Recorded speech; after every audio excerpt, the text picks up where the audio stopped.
20h sur Gabon News, bonsoir et bienvenue à tous dans cette édition d'information. La succursale d'une agence bancaire de la place située au Carrefour Léon-Bas à Libreville a été victime d'un accident de circulation ce vendredi. Un véhicule qui a brisé la grille de sécurité. L'incident a fait un blessé et de légers dégâts matériels sur les lieux. Marvin Beril, Wildy Ologué et Georges Mexon-Tuntum. Il y a eu plus de peur que de mal ce midi au Carrefour Léon-Bas. Un véhicule a subitement percuté la grille de sécurité protégeant l'entrée du bâtiment des bureaux d'une banque de la place. Vu l'état de la grille, le choc semble avoir été très violent. Il y a le camion qui est en face là qui voulait garer quelque part là. Bon, la personne n'arrive pas à tenir les freins, donc la voiture est rentrée complètement sur les mauvais serrures. Bon, ça fait beaucoup de dégâts. Si là comment que vous voyez là, c'est comme ça que ça s'est passé. Bilan, une grille endommagée, un blessé, le chauffeur du véhicule. Le Carrefour Léon-Bas est un lieu très fréquenté à cause de sa forte activité commerciale. Le pire a heureusement pu être évité. Découvrir le Gabon autrement, c'est tout l'objectif de ce nouveau jeu créé par une compatriote dans le même style que le Ludo et le Monopoly. Je connais mon pays est un jeu qui met en avant le Gabon dans toutes ses facettes pour cultiver le patriotisme et les valeurs éducatives. Plus de précisions dans ce reportage de Kenyon Gori sur les images de Justin Vitegui. Conçu pour cultiver le patriotisme et les valeurs éducatives, le Gabon s'est doté d'un nouveau jeu pour amener le public à découvrir le pays autrement. Alors c'est parti d'un constat, puisque nos enfants aujourd'hui, avec les nouvelles technologies, ils connaissent de mieux en mieux beaucoup d'autres choses qui ne concernent pas le Gabon, vous voyez, et ça m'a interpellée. Comment jouer? Pas si compliqué, l'auteur nous donne le mot d'emploi. À deux, on va dire on va commencer à deux, mais lorsqu'on commence à deux, vous n'avez pas le maître du jeu. Mais sinon, c'est 5 joueurs et un maître du jeu. Une opportunité de vendre le Gabon à travers ce jeu qui permettrait aux Gabonais du monde d'être toujours proches. Vous voyez, nous avons aujourd'hui les Gabonais de la diaspora, ces enfants aussi. Ils ont besoin d'avoir aussi des petits jeux comme ça pour se remémorer aussi bien les valeurs culturelles et éducatives qui parlent du Gabon. Le jeu connaît déjà un franc succès depuis sa sortie.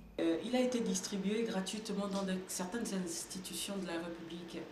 Donc il y a des Gabonais qui sont à l'intérieur du pays, des familles qui ont reçu ça et qui n'arrêtent pas de nous appeler parce qu'ils veulent avoir pour leurs amis, pour leurs cousins.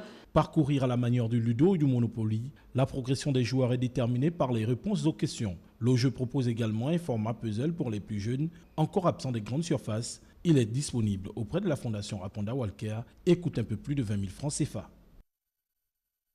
À Chibonga, capitale provinciale de la Nyonga, le phénomène des maisons hantées fait toujours parler de lui. Dans cette cité, on trouve plusieurs villas sans occupants. Mais qu'est-ce qui pourrait justifier cela? Élément de réponse avec Martial Tsonga et Refuit Tsoga. Elles sont plusieurs, ces maisons abandonnées à leur propre sort, parfois dans de hautes herbes. Mais qu'est-ce qui peut expliquer ce phénomène au moment où on sait que les Gabonais de Libreville à l'intérieur du pays se plaignent du manque de logement? Je peux vous emmener, vous montrer la maison.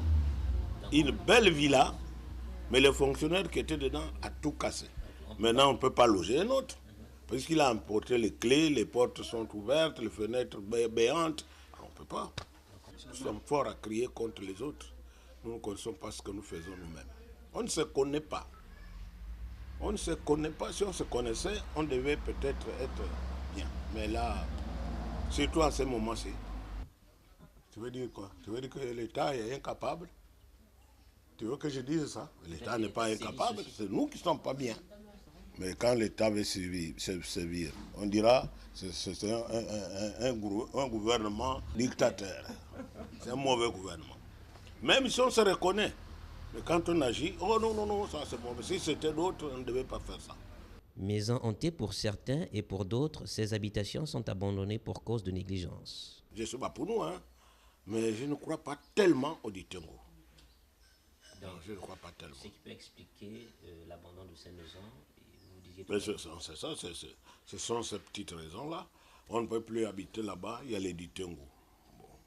Au lieu de dire qu'on est incapable d'améliorer ou bien de refaire la maison à sa volonté, on abandonne.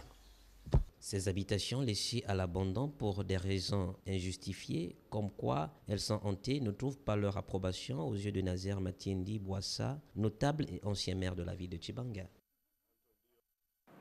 À Libreville, le 27 mars prochain aura lieu l'élection du nouveau président de la Ligue nationale de football. 3 candidatures ont été retenues, notamment celle du président sortant, Joël Anissé Birinda, et de son vice-président, Brice Mbika Djambou. Comment expliquer cet état de fait? Existe-t-il un conflit entre les 2 candidats? Élément de réponse dans ce reportage de Marvin Beryl sur les images de Justin Bitiki. Candidat au poste de président de la Ligue nationale de football en abrégé l'INAF, Brice Mbika Djambou, vice-président du bureau sortant, a tenu à éclairer l'opinion sur cette double candidature au sein du bureau sortant, notamment la sienne et celle de son ancien président Joël Anissé Birinda, qui suscite plusieurs interrogations. Pour le candidat à la présidence, il n'y a aucun malaise. Le président Birinda et son vice-président Mbika ne sont pas du tout des adversaires. Pas du tout, pas du tout. Comme nous l'avons fait en 2011, nous avons exactement fait la même chose qu'en 2011. Initier une concertation interne pour garder toutes les chances de notre côté. Nous avons initié la même procédure à notre niveau interne du bureau. Il se trouve que c'est ma modeste personne qui a été choisie. Selon Brice Mbika Djambou, le président Birinda, qui pourtant a joué le jeu démocratique jusqu'au bout, a surpris le bureau en posant sa candidature à la dernière minute.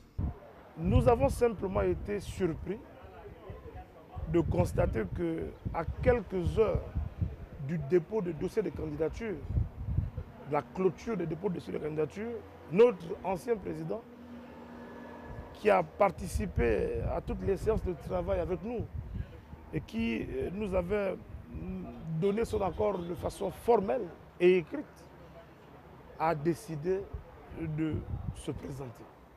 Voici une élection qui s'annonce houleuse, mais qui, on l'espère, se déroulera dans un esprit de convivialité et de fair-play. Notons au passage que la campagne a été lancée ce vendredi 20 mars et prendra fin le jeudi 26 mars à minuit. Voilà, c'est la fin de ce journal. Merci pour votre attention. L'information se poursuit sur notre site www.gabonnews.com. Bonne soirée à tous, bon week-end et à très vite sur Gabon News.